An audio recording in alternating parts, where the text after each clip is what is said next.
Welcome back, everyone, to DGOT, the Instant Reactions. We are taking on 2025's. It was released in 2025. I think it was made in 2024, actually. Strange Harvest.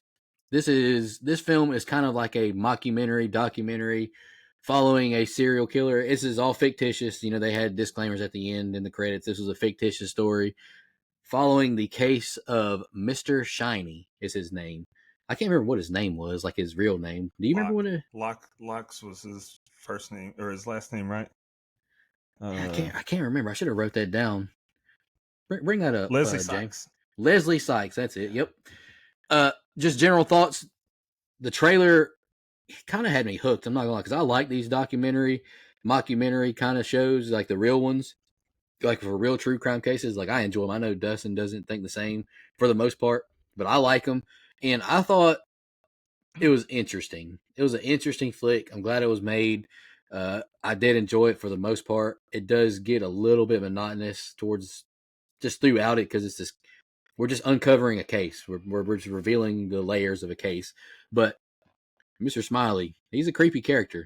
Mm-hmm. Like I I mean, if the movie did well, I don't know. Like I could see maybe making a movie off of it. I don't think they would, but you know the potential's there. Like the mask is super creepy. I thought the film was fine though. I'm not upset that I went and saw it. Uh, but how does Dustin feel? It's not for me. I let me start by saying I don't like documentaries. I mean, there's very few documentaries that I enjoy at all. I like watching Dark Side of the Ring on Vice about the behind the scenes tragedies in professional wrestling. I like the Last Dance, obviously Jordan, and I did watch Tiger King during the pandemic because everybody was watching it, so I got into that. But for the most part, I don't like documentaries. They put me to sleep. I don't care enough about what you're telling me, and they know they have to stretch it to get a certain runtime out of the subject matter, and so I feel like a lot of it is like you said, it's monotonous, it's repetitive, it's boring. That being said, I think the story that they told was solid.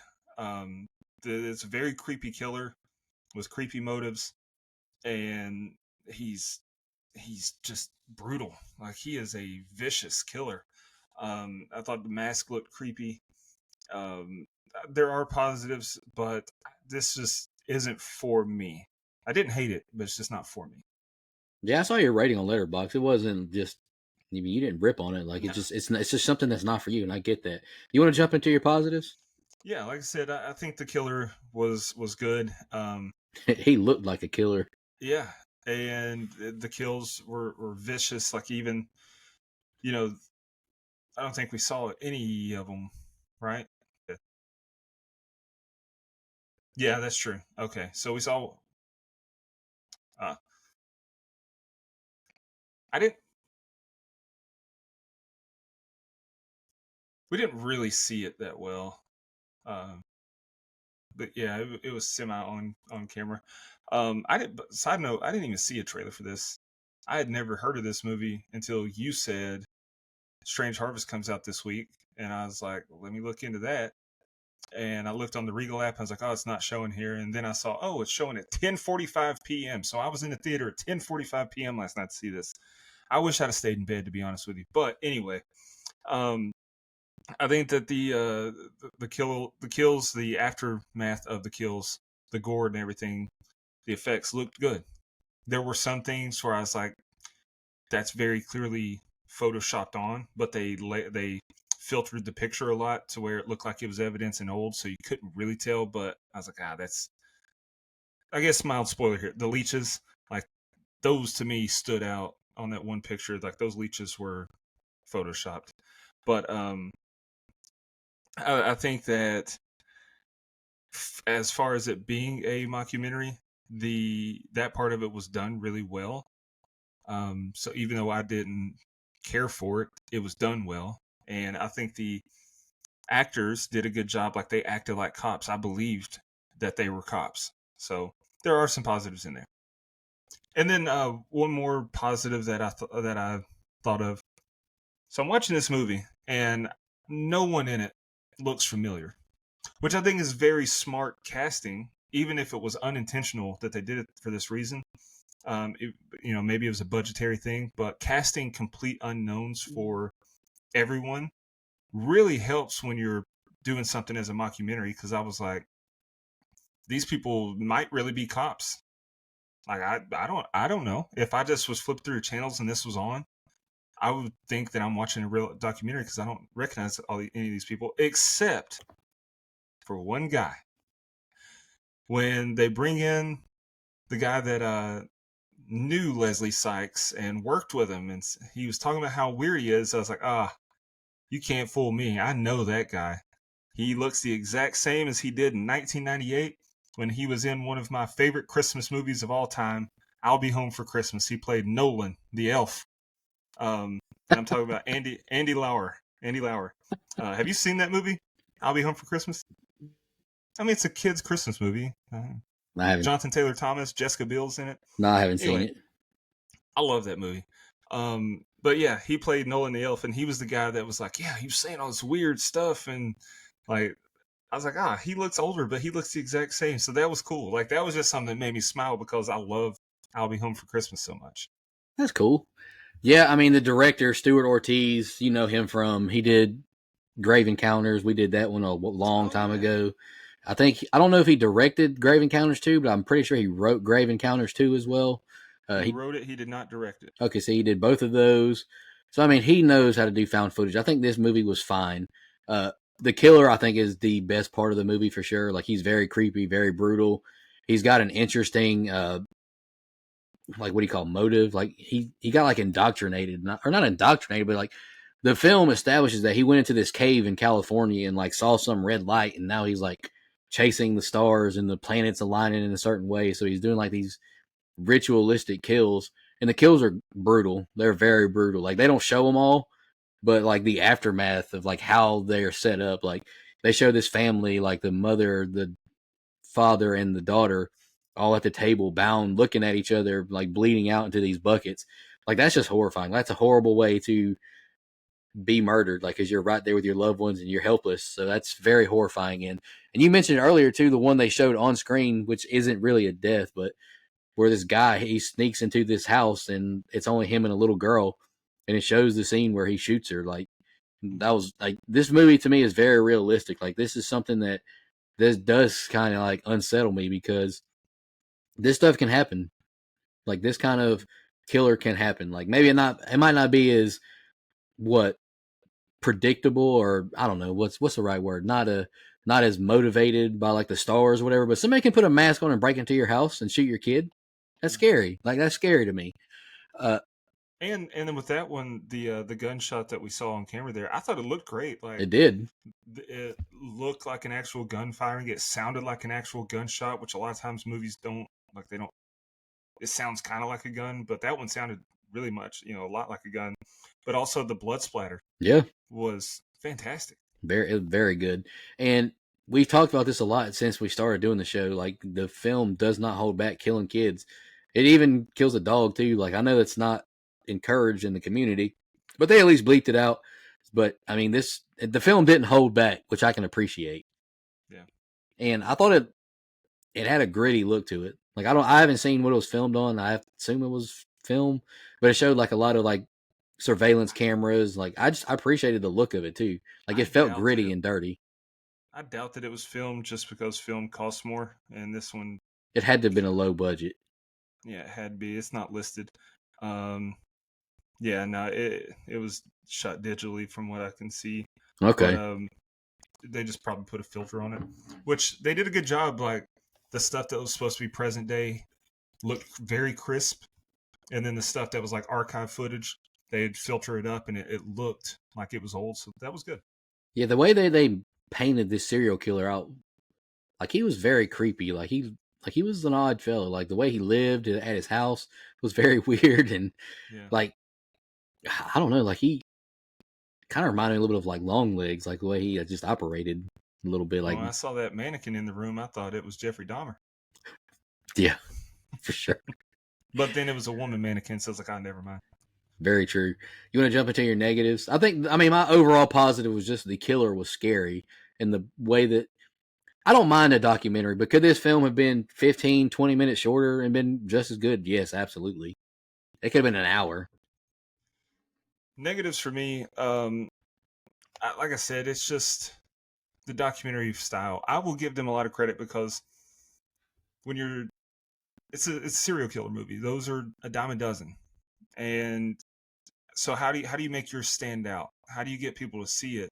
You do something different, and shooting in the documentary style definitely was something different. So hats off for that. But for me, it was a negative, just because I kept wanting a commercial break. I was like, come on, commercial, so I can just get up, stretch my legs. Like it just didn't hold my attention like it should have. Um, and then part of that, what I hate about, and it's not unique to just this movie. Documentaries really do this. The cops are in, they're telling their story, and they're like, we hit a wall. We were at the end of our tracks, but then we got a break. Yeah. That happened literally every scene. It happened a lot. And I was like, yeah, you're like, I knew that it wasn't going to be a cold case because you're presented as a documentary. You don't do documentaries on cold cases like that unless you're watching Unsolved Mysteries or something. But like, I knew that this was going to end with we caught him, but I don't need it to be so dramatic with like we had nothing, like no fingerprints, nothing. But then we got our biggest break yet, and it's like, and they did it so much. They just did it too much. Yeah. You don't get your biggest break 7 times. Like, yeah, and so maybe that's just the dialogue writing. Like, just say things were not looking good, but then we got this, and you know, but it was all that one cop, the male cop. Every time he spoke, I knew it's like, okay, what was the big break today? And so that bothered me. And then another negative that I have, and yes, I'm going to nitpick this. At the end, when Mr. Shiny has been brought to justice, the threat has been eliminated. They're presenting it like we're watching news footage, which I thought they did a really good job of. A lot of times when they show like someone talking on the news, it's like what people in movies think the news is like. This looked like an actual news broadcast, like the background behind the reporters, the crawl across the bottom. Everything looked like this was real news footage, so props to that. But this happened in May. This whole, like, he was brought down in May of whatever year it was. I can't remember. 2011, I think. I think it's 2011. I caught it. I wish I hadn't. The chief or the sheriff or whatever he was is saying that they killed him.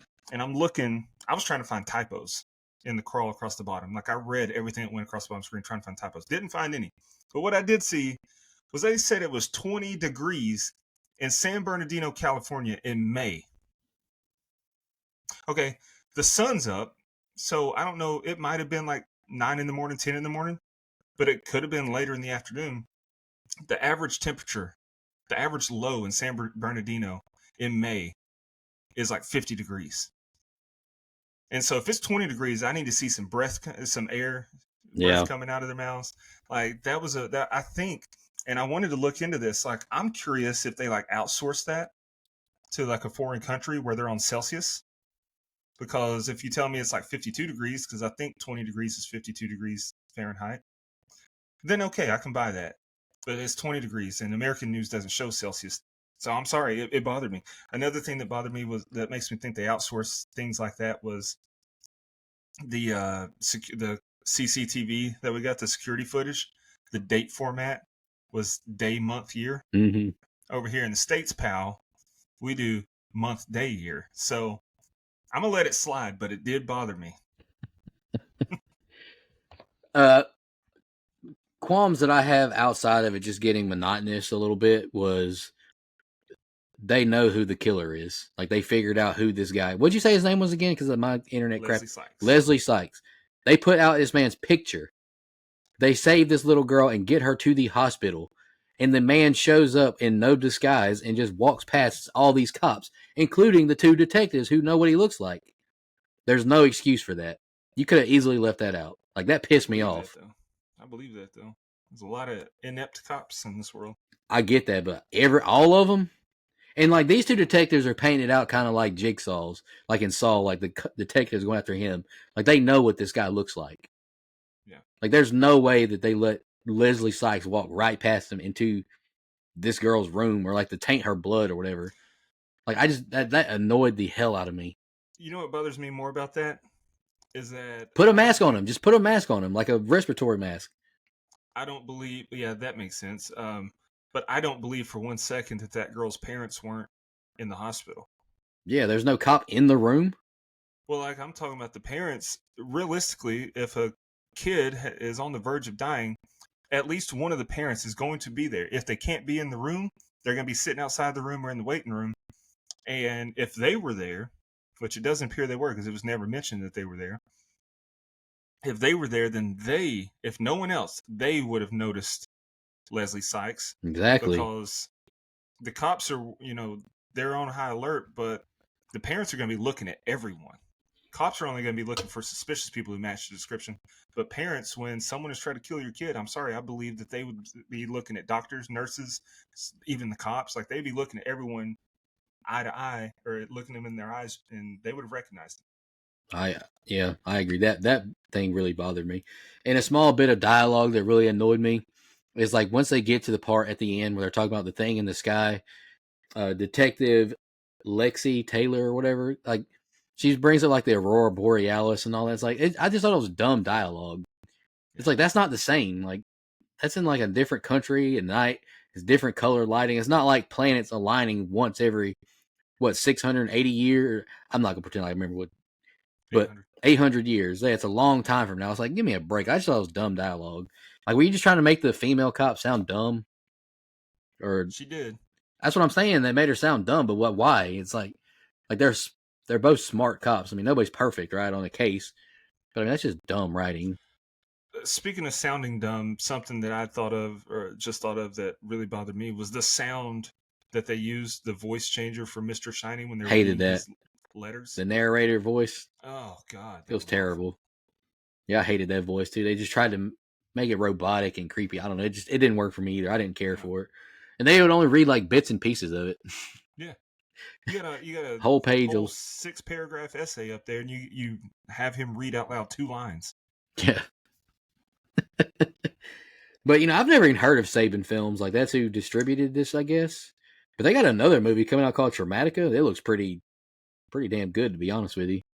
So wasn't this Roadside Attractions too? Yes. They've been putting out a lot of stuff lately, and they've been putting out some decent stuff too. I think I'm glad you brought up Saban Films. When I saw Saban pop up, weren't they the ones that did Mighty Morphin Power Rangers back in the day? I don't remember Big Dog. I was a little kid back then. I mean, I'm I just pretty haven't sure they did. rewatched the Power Rangers in so long. I don't know. Let me look here. Anyway, go ahead. I'm looking this up. But to me, like, if It was. they did do, So when I saw Saban Films, the logo, I saw Saban in the logo, and it kicked me right in the nostalgia. And I was like, I remember, I felt like I had deja vu. It's like I've seen Saban's logo before, and for some reason I think it's Mighty Morphin Power Rangers. It was. that's That's cool. awesome. Let's just jump into our final thoughts. I think I initially gave it a 3.5. I did bump it down to 3 the more I thought about it. It's like I don't think this is a 7. Like I would probably give it a 6, 6.5, 6.25, something like that. Just because I do enjoy like serial killer or documentary kind of stuff. But it could have been a lot better if you just trimmed it up. Like there was just too much cop talk. Like they could have trimmed that up a lot. Like we don't need the breakdown of every single thing over and over and over. And I thought it was kind of ridiculous that at the end they went back to the telescope. You mean the one's been outside in the elements? Like you found something then? Like, like they made that telescope a point because like where is it pointing in the sky? It's outside. It doesn't get windy. Like it's gonna move. Yeah, and you just reminded me of something else. So when they're there at the house there, and the power goes out or whatever, and they go to the circuit, the breaker box, and they find the lockbox behind the thing, and they find the key to the storage unit. But then they go to the storage unit, and he had been there recently. How? Because the key was in the wall, and that wall was being heavily surveilled. How? How had he been there recently? Maybe he had 2 of them. Like I don't know. Maybe he Maybe. had 2 keys. I don't know. But why would you keep it there? Like Yeah. Yeah, but I'll tell you what now, some of them kills were brutal. Like Oh the man, this leeches guy's in the pool to sadistic. the Asian Yeah, guy, like I'm fucking pissed about that. The Asian guy got that. yeah. The two movies we watched yesterday were not kind to Asian. Pretty Stop upset. Asian hate. I'm pretty upset about that.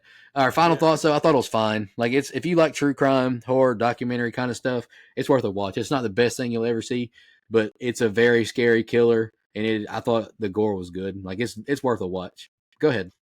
yeah. I gave it 2.5 stars on Letterboxd. I don't think it's a bad movie. It's just not for me. It's definitely a one and done for me.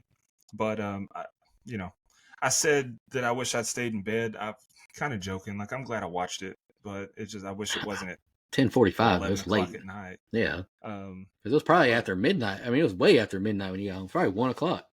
oh, it was like yeah, it was like right at 1 o'clock when I got home.